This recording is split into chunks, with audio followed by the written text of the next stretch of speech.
Hello. I'm joined by Brandon and apologies. Rustyn. Rustyn.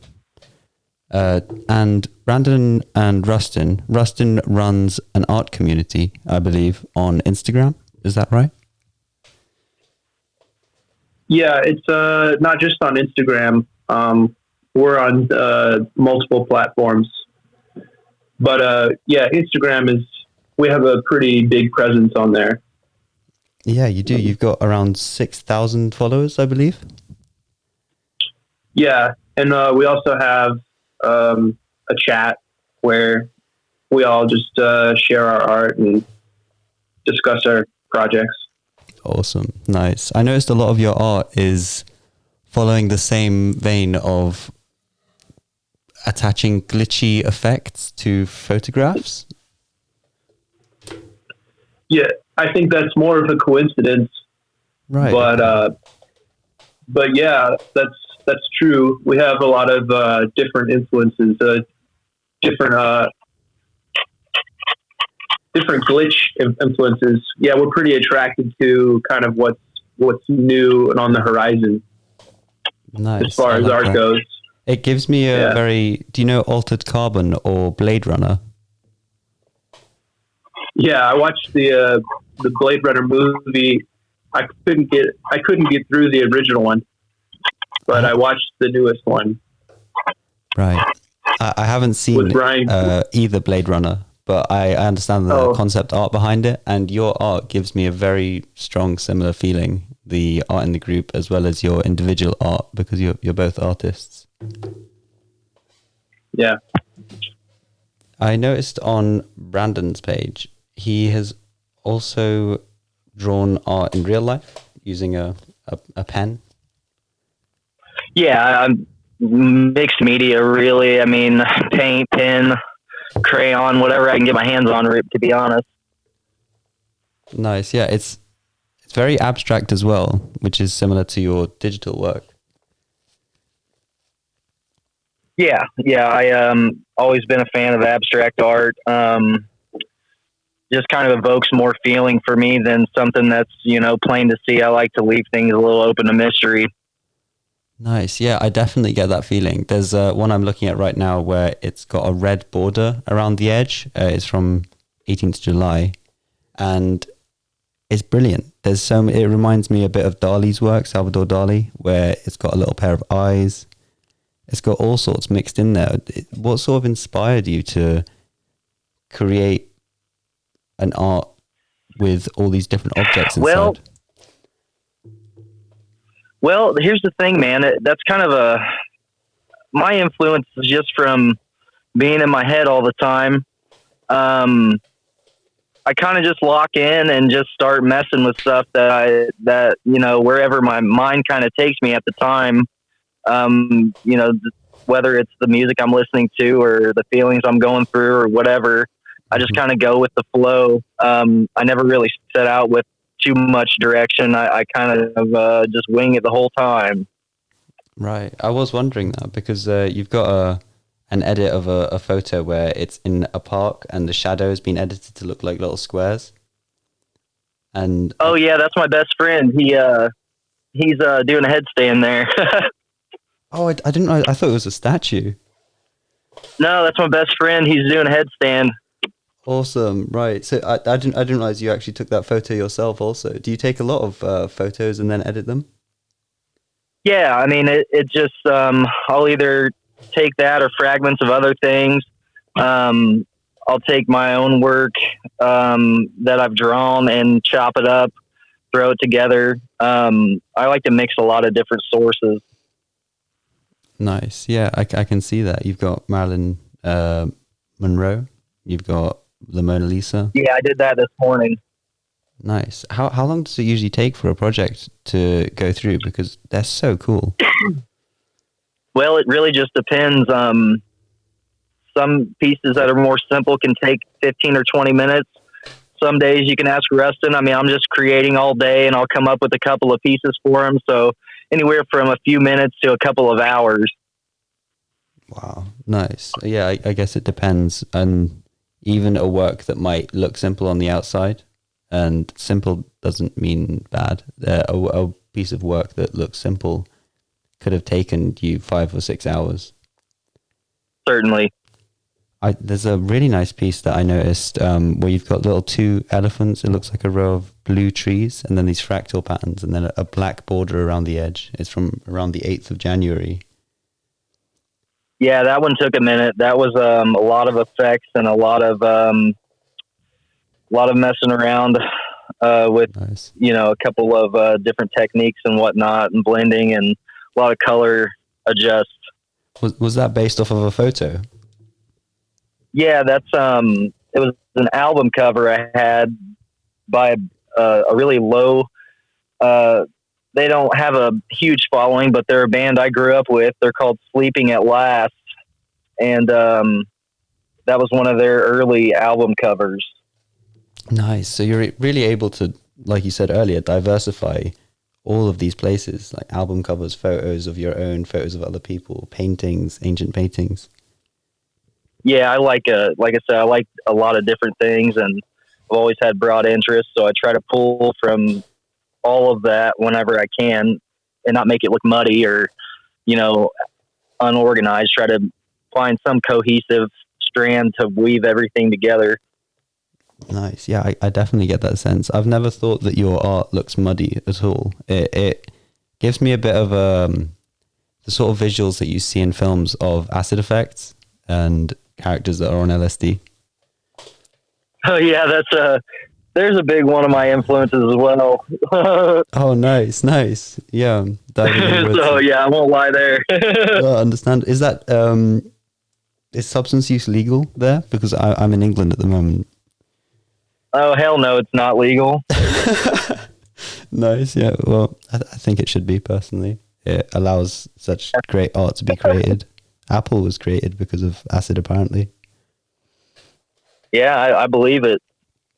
Man, that you've also written a few poems as well. Yeah, unfortunately, Instagram isn't the best platform for sharing writing, but that's actually like my main medium of art. Oh wow, where do you usually share your poems? I don't usually. I mean, I'll share some things on Facebook here and there, but most of my writing, like on Rustyn the other day, I got caught in a rainstorm about the middle of summer this past year in 2020, and I had about 3,000 pages on my phone that I had been working on, and then I got caught in that storm with my girlfriend and lost that phone, and none of it was backed up. That was all my fault, but yeah, I ended up losing like my entire like progress with all that, so I had to start over. That was a tough one, but you got to bounce back, especially as an artist. You can't keep your shit forever. So that's true. Yeah, we're just creating in the moment and hoping that people are influenced. What is your main drive for creating art and poetry? I think my main drive, that's reality all around me. I've just always kind of been in that realm of creation. So, I mean, and then being alone for a couple of years really brought out when you got to dig and search for answers inside, when you're soul searching and whatnot. Totally. It tends to a lot of good material whenever you tap in and focus your energy in the right place. Yeah. And in those moments, you don't really think of an objective, like I'm going to be the greatest artist or the greatest photo editor. You're just creating for the sake of creating and discovering who you are as a person. Yeah, exactly. Wow, brilliant. You've got a poem here that it touched me. It goes, baby, you're a constellation, my constant haven, my heart constantly slaving away turning. And I don't know if you remember that one. Yeah. That is beautiful. Do you have any specific inspirations? That's all right. Do you have any specific inspirations of poets, or is this just thoughts that come in your mind and you rhyme them? Yeah, I mean, I don't, for as long as I can remember, man, probably since Dr. Seuss era, I've been, rhymes are just the easiest way to get stuck in somebody's head, you know what I mean? And if it's got a nice flow to it, I found that it's a pretty effective way of communicating my feelings. Totally. Yeah. So it's based more on impulse, I suppose, what you're feeling at that precise moment. Yeah, I mean, I'm pretty honest about it. I don't really do edits or anything. I just let it come out as it is. And that's that. I mean, I don't really focus on meter or anything, or, I've played drums my whole life. So my cadence kind of just falls in place on its own. And then, I love words. So I'm always messing around with words and stuff. And yeah, so it kind of just all comes out that way. Nice. Yeah. Do you think music has influenced, like hip hop and such, influenced the way you write the words? Oh, most definitely. I've been studying hip hop for at least 15 years, like seriously studying it. Wow. It's probably my favorite genre. But by studying, do you mean like actually going down and researching, or like listening to the music and really analyzing it? Yeah, I mean, like listening to the music and analyzing it to the nth degree. The nth degree. What does the nth degree mean? I don't think I've heard that before. Just like the millionth degree. Oh, right. It just okay. So really in depth. Okay. And you were saying meter earlier with to do with drumming, and is that like the beat, the rhythm of the poem? Yeah, like either your triplet, dupe. Well, I think of everything in rhythmic standpoint. So like duple meter or triple meter. And then, from writing like iambic pentameter, I've never really, I think naturally language kind of falls into that rhythm whenever you cut out the fat of your work and everything and trim it down. But yeah, mostly I'm just trying to set up a nice cadence and groove, and I'll switch up meters here and there, and, whenever I can or whenever it makes sense. Totally. Yeah. Iambic pentameter is a really common thing in poetry, and it works so well. I got taught it because I'm an acting student, and we got taught it in our first year of voice lessons. And it helps. Yeah, it keeps the listener interested. Yep. You were talking also about cutting out the fat from the art. What does that mean? Well, I mean, I think a lot of writers might have this issue early on, is you learn a bunch of words and you fall in love with the words. And so you want to use a bunch of them because you've put in the time and effort to understand them and why they're put together the way they are and everything, only to write this huge piece that sounds bogged down and arduous. So you got to cut everything down and, trim your syllable usage and, just try to speak more specifically than colorfully, if that makes sense. Totally, yeah. So in a way, it's sort of humbling yourself so that you don't use too much in an effort to show off or to like show, look, I've learned all this. It's more about the art. Exactly. Nice, man. That's really good. How did you two come across each other? How did you join the gnarbeige community?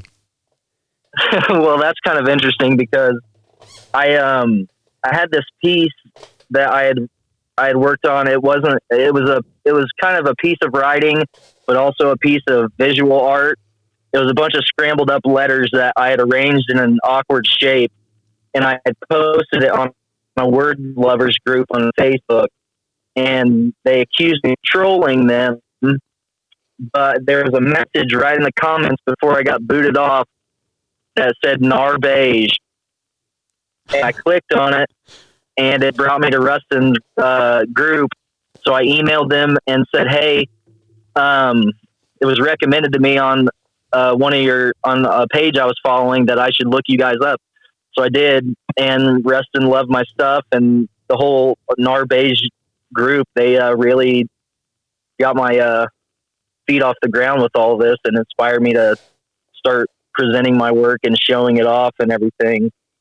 Awesome. So it was joining the community that actually got you to creating your own Instagram page? Yeah. I had an Instagram page prior, but I wasn't using it and I wasn't doing anything with it. And Rustyn did a lot for my confidence and really kind of fostered a lot of creativity inside of me and helped direct me in the the areas that I needed to be looking and sharing my art in. And I mean, he still every day we talk every day. He helps me and gives me feedback, comments, and suggestions, things like that. That is amazing. So he's not just a group leader, he's also your mentor in a way. In a way, Rustyn's a facilitator of creativity, and he's very success driven, and he tries to share that with everyone around him. And so I have a lot of respect for him as far as that goes. Totally. That's incredible. And before that, you weren't really driven to post your art online as such, apart from that scrambled letters? Yeah, I posted a couple things here and there, but it was never in hopes of networking. It was just kind of, hey, it's here if you want to look at it. I was just kind of the time.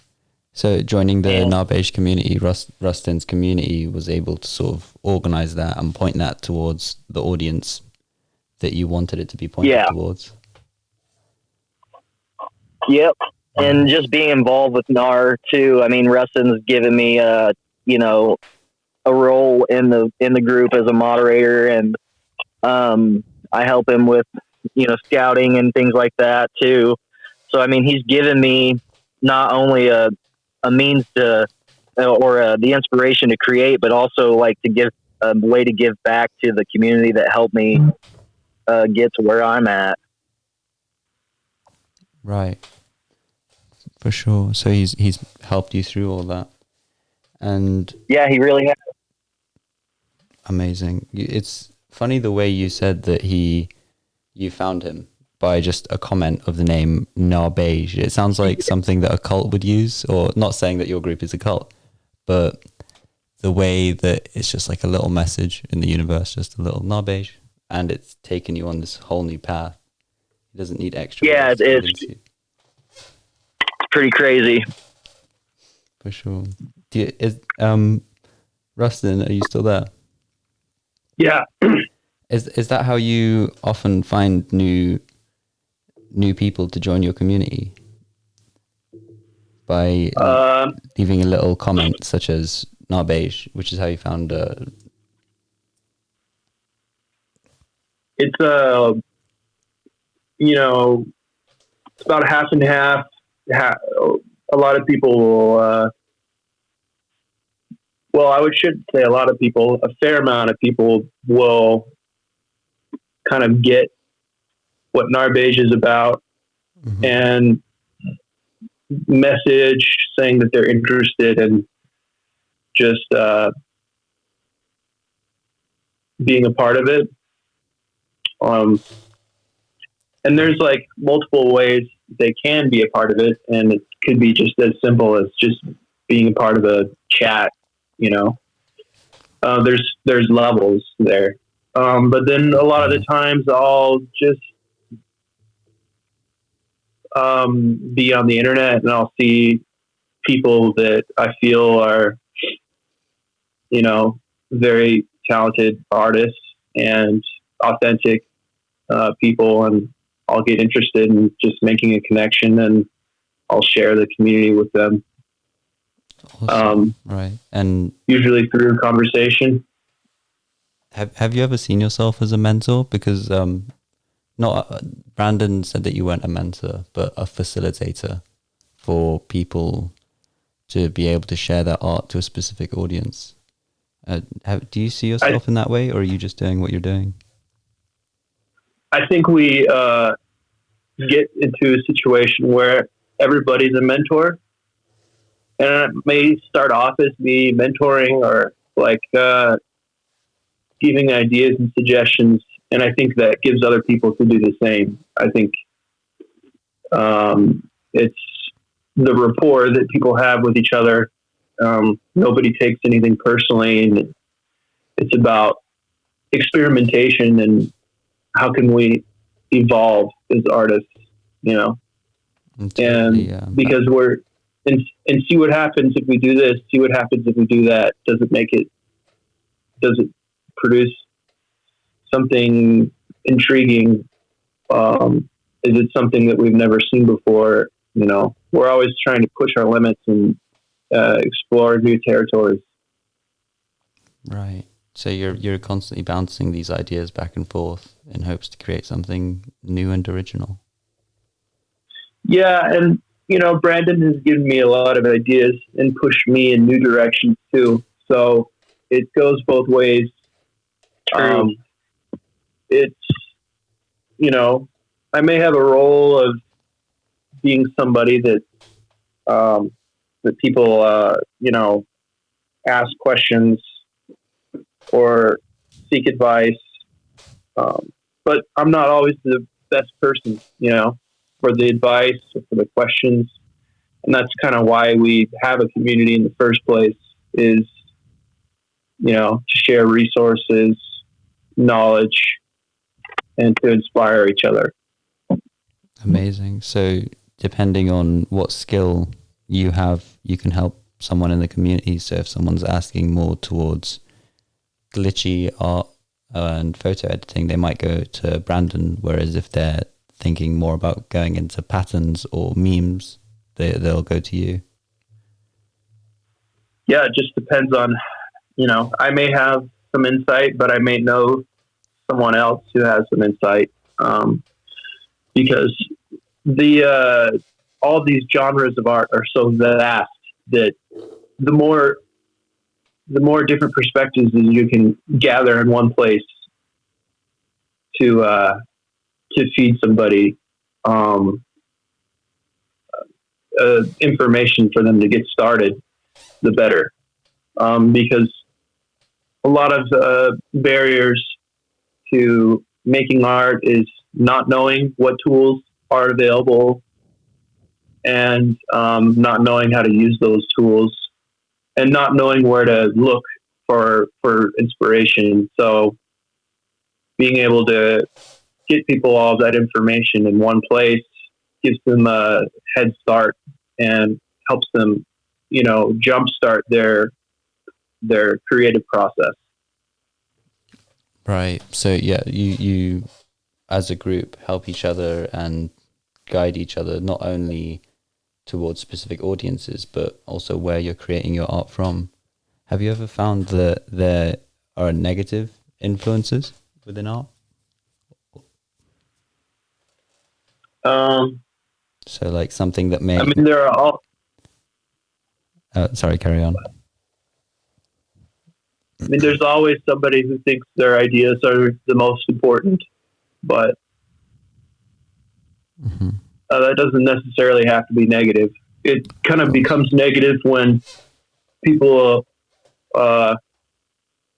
inappropriately assert themselves, you know, in ways that could be perceived as abrasive. But we've had that happen before, where people kind of have been too loud and sharing a little bit too much, or just in the wrong environment, you know. But so far, I don't recall seeing anyone push someone down the wrong path artistically. We haven't encountered that. I don't even know what that would look like. I can't imagine it. Telling someone to draw upside down, that wouldn't even necessarily be a bad idea, you know, because there's blind drawings and upside down drawings.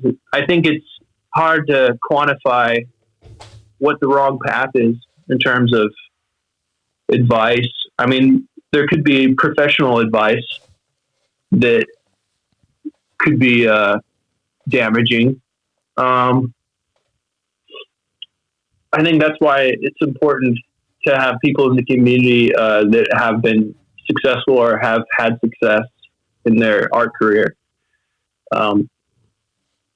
versus people who think they know what needs to be done, but have no portfolio or career status to prove it. And I think we're all trying to figure it out. Right. No one knows the definite answer. No, but I do think that there are do's and don'ts, Okay.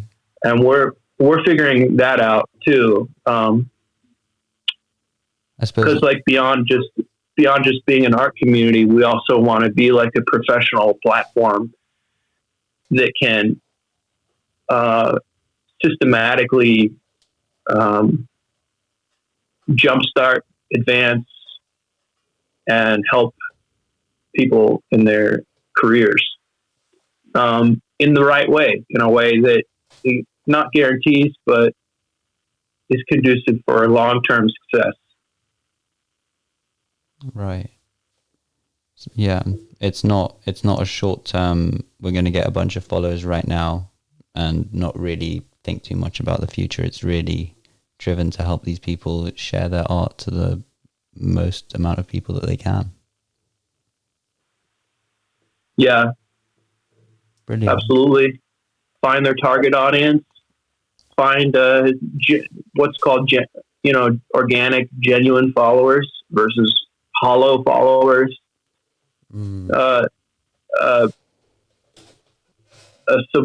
support base that's dedicated and is invested in more than just liking the art, but is invested in the artists themselves. And that's one of the things that you can benefit from. Is what I've found is that a lot of times people who buy art are artists themselves. And I think artists are in a unique position to invest in other artists because they understand what it's like to be in their shoes. At any stage, at whatever stage that they're at, they have some sort of familiarity with what it's like to be struggling or just starting out, trying to get momentum, So we have sort of a couple phrases that we have within the community. One of them is artists helping artists. Nice. Yeah. It's not... Guys, I got to take off. Right, okay. All right. It's been lovely chatting to you, Brandon. Hey, I appreciate it. Thanks, guys. All right, bye. Yeah.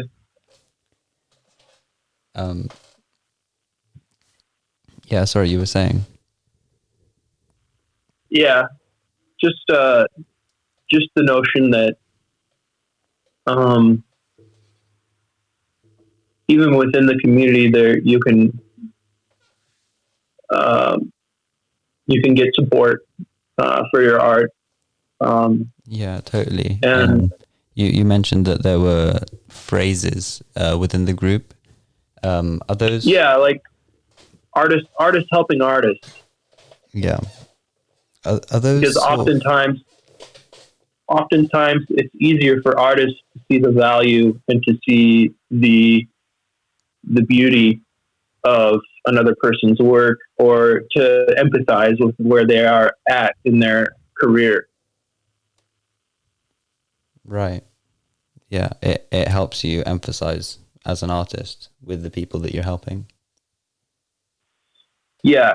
I think empathy with that is huge. We all have empathy for each other because a great deal of us want to not just create, but try and be in a position where we're sustaining ourselves and being able to create every day.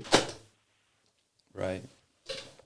And just being able to create for the fun of it. You don't focus on the financial side, really. It's more being able to release all this creativity within inside of you.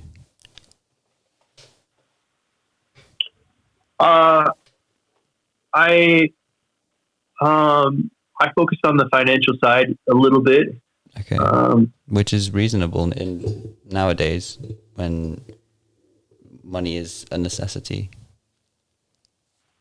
And one of the ways that I do that is one of the ways that I indirectly focus on the financial side is by putting a lot of effort and time into my work.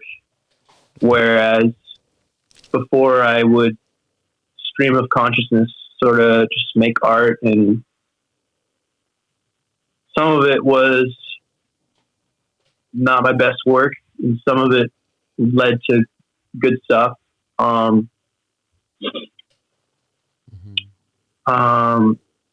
I don't think anything is objectively good, but there are, for whatever reason, I shouldn't say for whatever reason. Once you develop a target audience for your art, they start to appreciate certain things more or less than others. And that's because the target audience was born out of specific pieces of art, if that makes sense. So, right. So if you've created 20 pieces of art, let's say, and one of them has a style, like all these pieces of art have their own unique style, and one of them has a style that the most people identified with, you might find yourself going down the path of that favored style of art. Yeah. Right? And I don't mind that. Because as long as you can derive enjoyment out of the art, then that's great.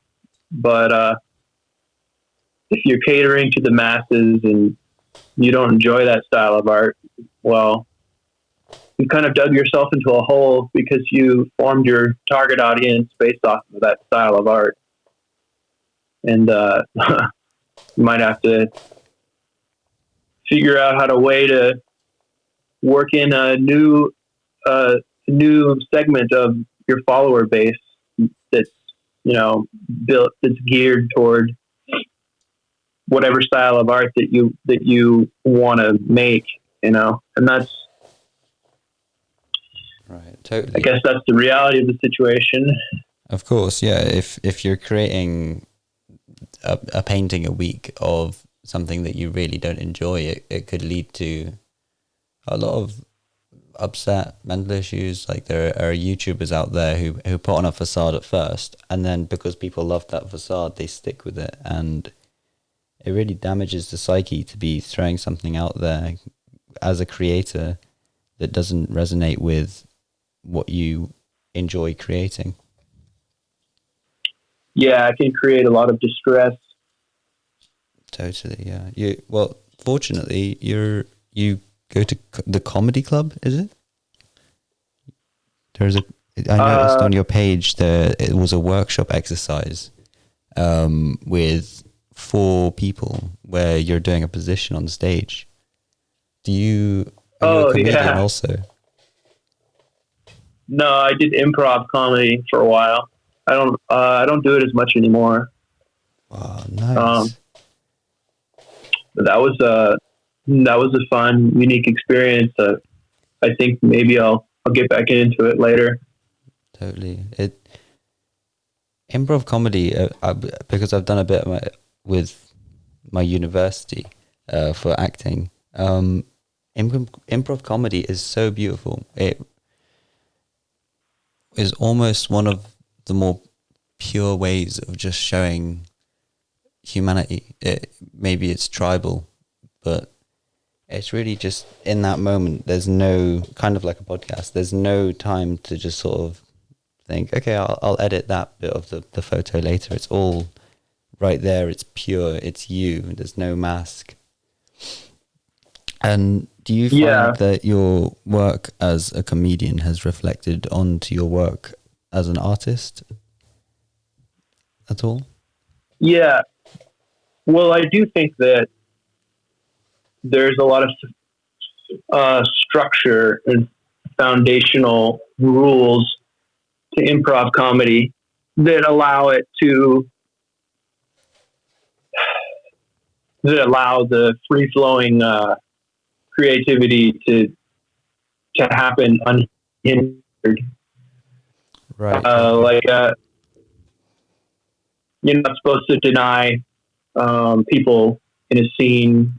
You're not supposed to ask questions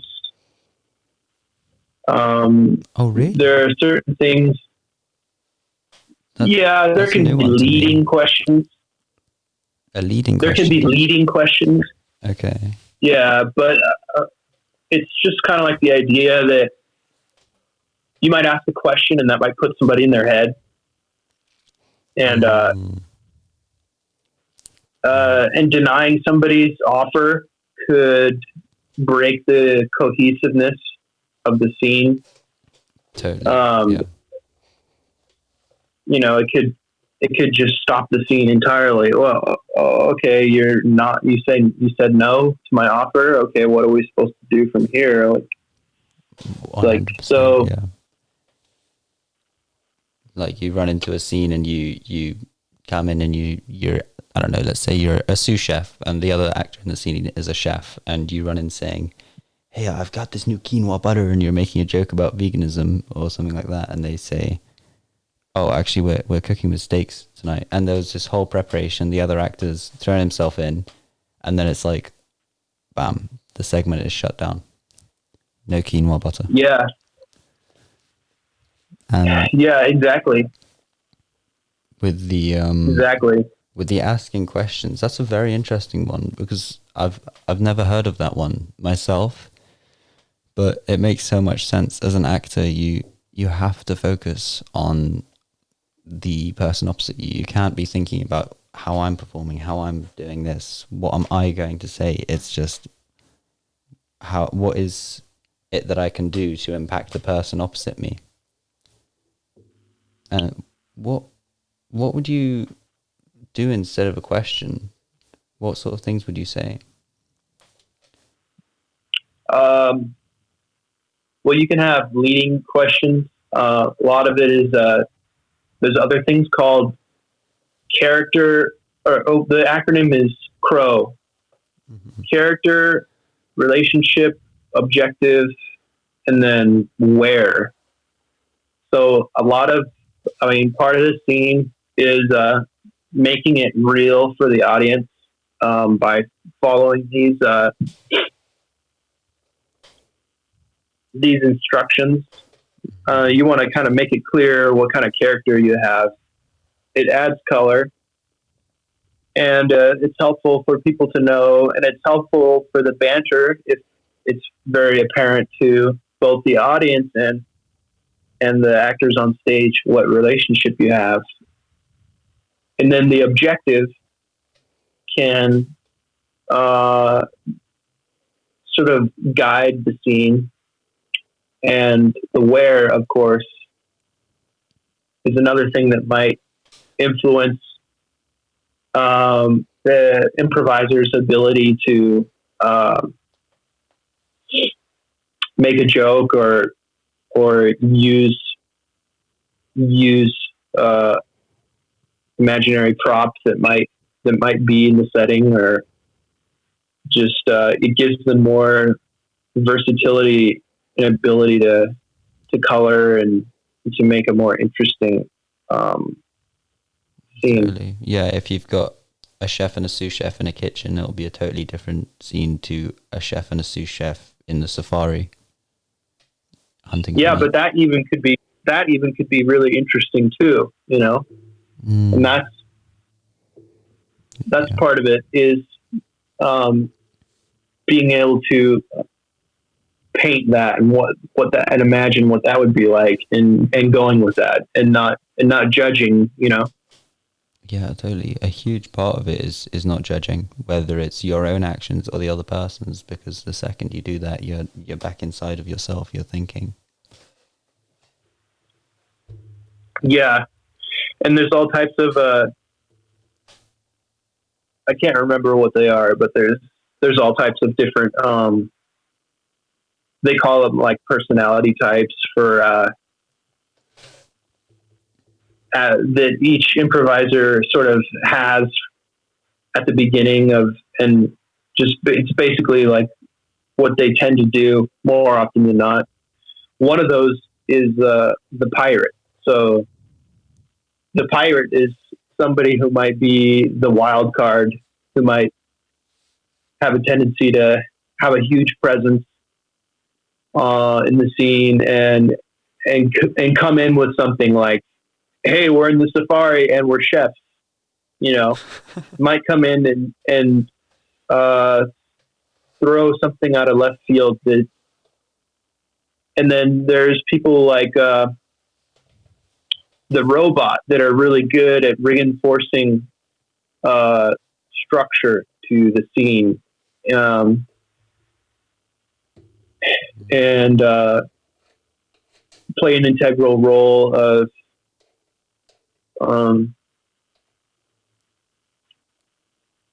maintaining that structure as things develop. There's two types of improv. There's like long form and short form, and in short form improv comedy, these kind of roles aren't really discussed. It wasn't until I got into learning long form that they started talking about these different personality types of improvisers that apparently all of us just have, because they become more apparent in long form when you're telling a story, and there's scene after scene after scene after scene. It's more continuous and reoccurring characters and so on and so forth. Right. So long form. So you would create these scene after scene after scenes in one go based off of the very first scene that you started. Exactly. Yeah. It's usually based off the first couple of scenes. There's a lot of establishing work that goes in those first couple of scenes, and then you build a story based off that. Sometimes there's an orator who will tell a story before the long form happens. Somebody that comes up and reads the story to the audience, and then all the improvisers will be sitting there and listening to the story, keeping track of the golden nuggets that they could integrate, that they could make games out of in the subsequent long form scenes. Right. And when you are doing these improv scenes and you say something that's funny, do you, without the audience's laugh, or right before you say the thing that's funny, do you have a feeling inside like this line is going to be the one, or do you just say it comes out naturally and then suddenly people are laughing? I think you can be aware of puns, right. And aware of, to some degree, like, oh, that's interesting or clever, but I think more often than not, you're just scrambling to figure out something to say in those short form games, because they rely on your ability to have something, and sometimes in long form too. You just have to say something sometimes, and sometimes you have something prepared, like you'll have something, inspired in your head by a scene, and you go, oh, okay, I've got something in my back pocket. Then other times you really won't have anything, and you'll just have to step into the scene and figure it out. Wow, that must be very tough. Yeah, I found it to be kind of stressful at times. Honestly, confidence is a huge factor. I had, while I was doing it, I had a lot of mixed experiences. Some nights I would feel nervous, stressed out. Sometimes, it was a matter of maybe not feeling like I had good rapport with the other improvisers. And then other nights I felt confident, felt like there was good harmony. I find that's interesting, because I often find that with my acting classes as well. It's some lessons I feel like oh, everything's going amazing. Like I feel like this confident, charismatic person leading the improv. And then other days I go into it and I'm like, I think of something to say, then I'm like, oh no, that wouldn't be appropriate. And I'm like, got this analytical mind going on. Yeah, definitely. I also came across. We had a show. There was one show in the entire history of doing improv, and it kind of bombed. Oh no, man. We got through it, but it was based off a story that had some like something inappropriate that happened. Mm-hmm. And it kind of, I don't know, it kind of made it hard to do improv based around it. And were you given the scenario or did you guys create it? Yeah, one of our improvisers told a story and it was like, why did you tell this story? This is, a weird. A very weird. This is kind of weird. Create funniness from. There's a line with that. I feel like you can cross some boundaries and be a little bit offensive because like a comedy is a mix of the benign and the offensive, I think it is. So like a mix of something everyday and a mix of something that's like a bit outlandish. And if it's something that's just outlandish, it can come across as disrespectful almost. Yeah, it wasn't so much as outlandish as just it was if I recall, there was some like nudity involved and some like flashing or something like that happened. Right. It's just something. It was like accidental. Okay. Yeah, and I can't remember, but fully. And I think there was like in the story some cultural appropriation that happened. And so what are you supposed to do? I don't want to act out cultural appropriation. That's weird. And I don't, so it's almost like you're structured with all these things that kind of seemed inappropriate. And you're like,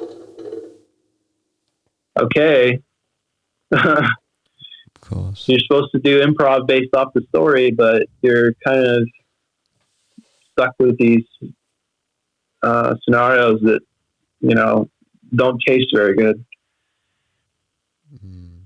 Is that what killed it for you? The improv? Is that what made you want to not go? I think I did all right maintaining composure. Yeah,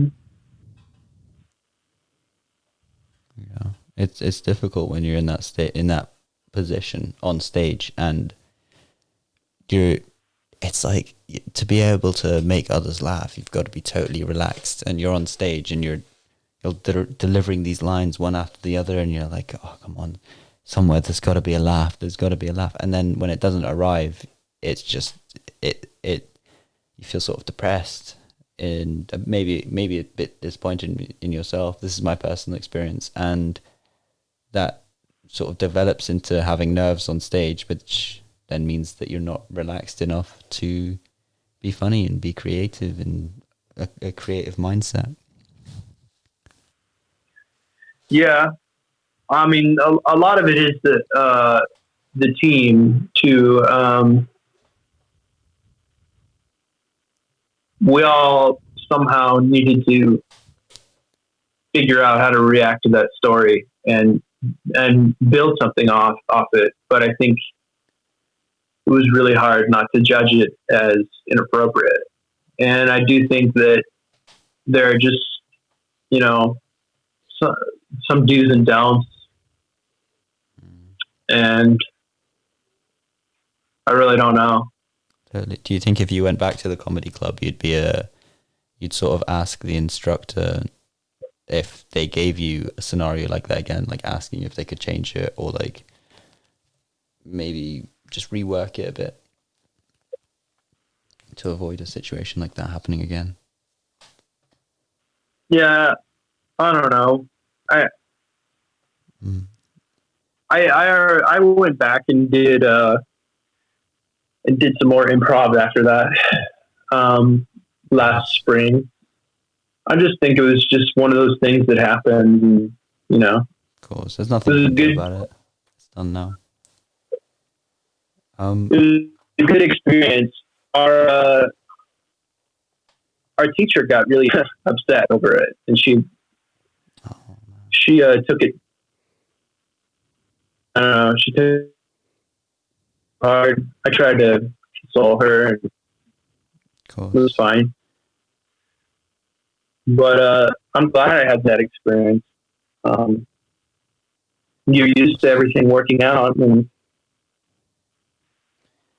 it's interesting, you know. Yeah, when something goes wrong, when we have a little bit of a failure like that, it can really show us all of the little things that went wrong to cause the failure so that it never happens again, or we can avoid it happening again. I, Yeah. I kind of want to go back to your art, if that's all right with you. Sure.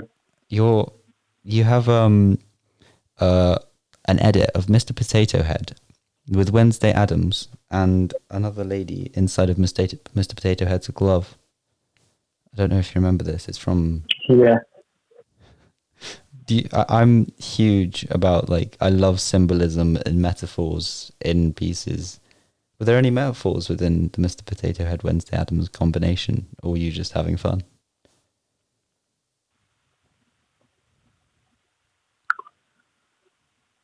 Um, I do remember having some feelings about alcohol when I made that, Right. Oh yeah, she's holding a little bottle of poison or alcohol. Right. Okay. and I was having fun with these half decapitations, Mm. and I guess somehow some, you know, figures of my childhood came out, Right. and Yeah, you've got a lot of these decapitations throughout your artwork. yeah, I used to love to play around and make those. Where did you I get the I idea feel like initially? Oh, sorry, carry on. I feel like the message or symbolism a lot of the times in some of those old ones is inexplicable because I used to smoke a lot of weed, Oh, and nice. Yeah. I haven't in over a year, but Mm. um, It's weed is one of those drugs where there's an idea when you're creating the artwork, I believe. Correct me if I'm wrong, but then once you're back to normal, you're like, right, that idea was very powerful in my mindset and where I was whilst, like, after smoking the substance, after smoking the weed. And then when you're back to normal, it doesn't have the impact that you imagined it to have. Is that right?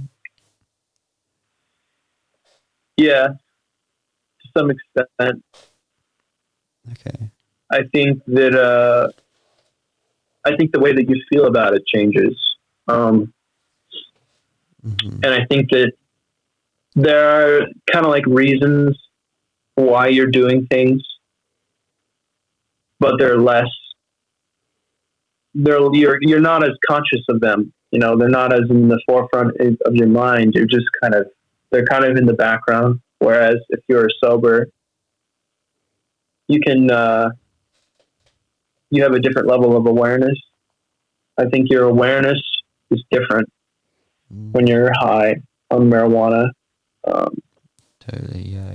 Like you said, your but subconscious is sort of leading it. You've got these ideas, but you're not able to exactly pinpoint each one. Whereas when you're sober, you can pick out an idea and go, I'm going with that. That is the message of this piece of work.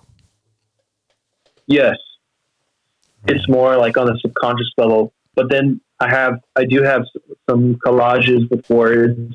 I have one or two where for some reason I can remember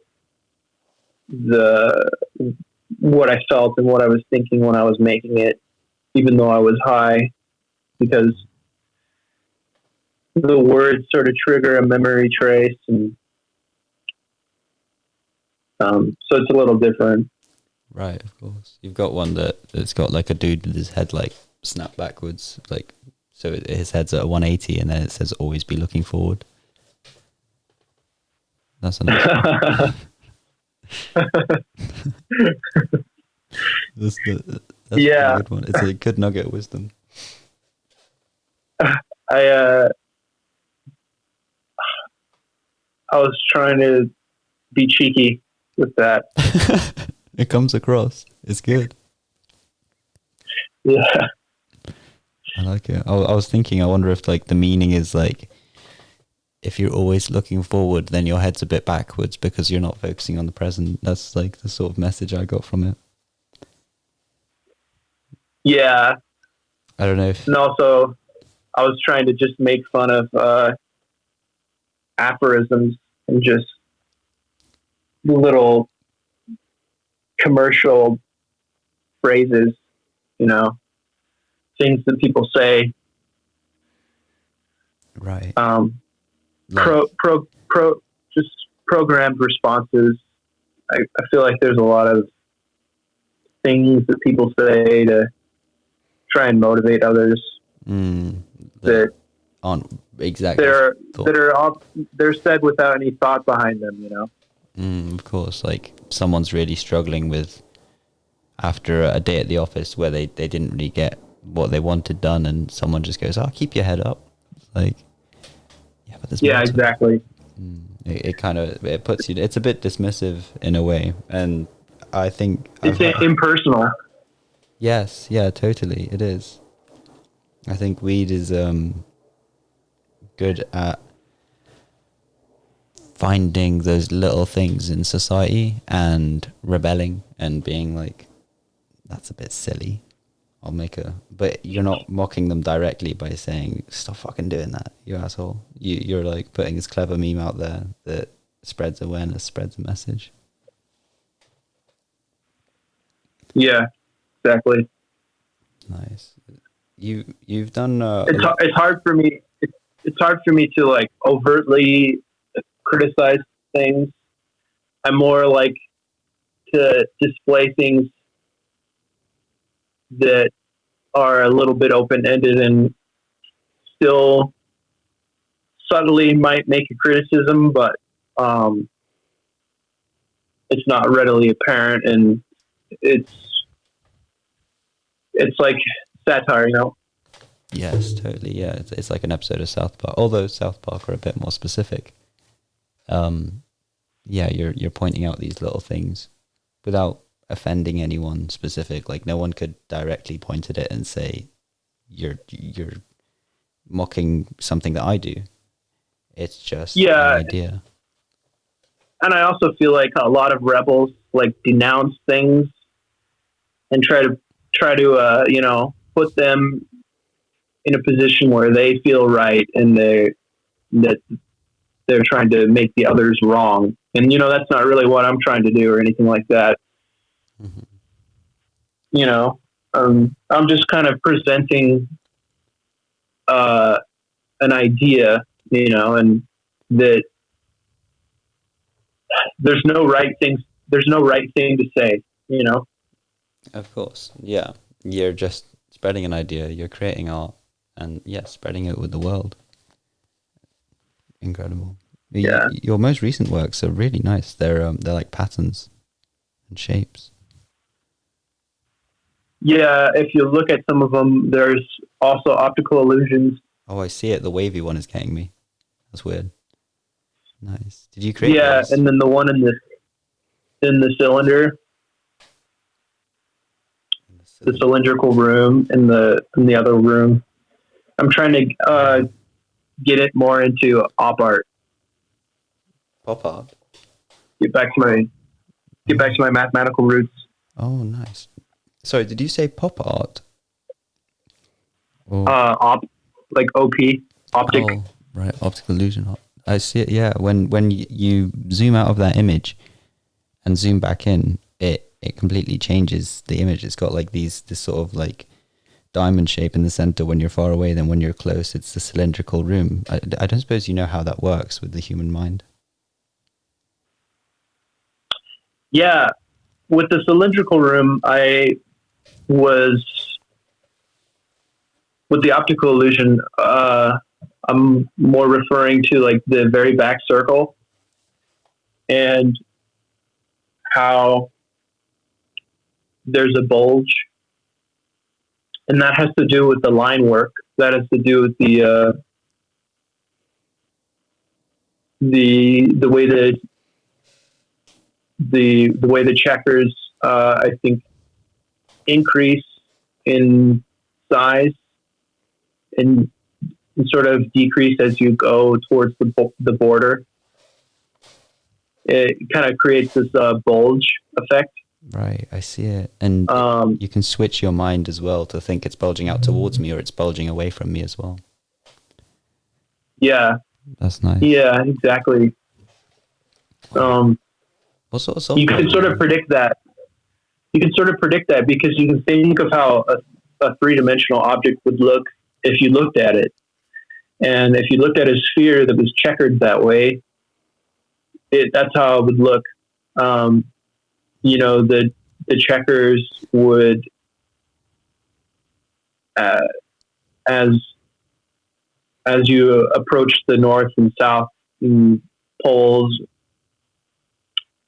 as you with your eyes, you would see that the checkers would decrease in size and look like they're going over the surface. Right, I see. And same with the east and west. So that's just how it would look. So if you can imagine what that means mathematically, then you can create the illusion. Right, I see that. Yeah, it's very hard to look at this optical illusion and think that it's all flat, like that it's just squares of different sizes and that it's not fading out into the distance, because our minds are trained to understand distance. Nice. Well, this has been really fun. Thank you for chatting with me. Yeah, absolutely. It's been a pleasure. It has. Thank you. I'm going to end it here. All right. I wish you luck with your community. Bye. Thank you, Ali.